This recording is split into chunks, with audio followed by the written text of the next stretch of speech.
Masak iwak tuna disanteni, adange sego tiwul, lalape pete karo krupuk. Ingin ning ngarep omaku ana wong dodol iwak seger. Setelah aku pilih-pilih, aku tuku iwak tuna siji karo sotong sak kilo. Iwak tuna ngene iki cocoke dimasak santen bes, terus dipadukan dengan nasi tiwul. Ora usah isin maem sego tiwul.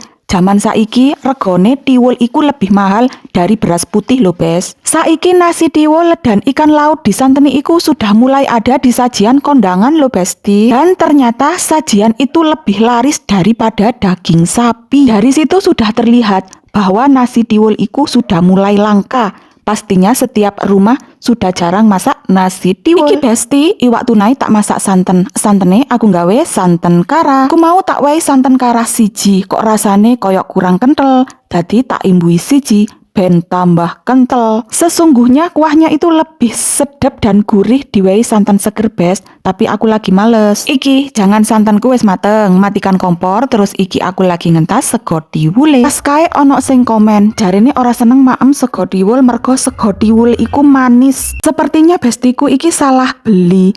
Koyoke dia beli tiwul sing gawe cemilan iku, sing diurap karo klopo iku, bukan tiwul sing gawe nasi. Sepertinya bestiku iku jarang makan nasi tiwul, atau bisa dibilang dari kecil tidak pernah makan nasi tiwul. Dan ini dia sego tiwul beserta kanca-kancane wis siap dihidangkan. Ono iwak seger tuna dimasak santen, kerupuk rambak dan kerupuk putih, ada juga pete.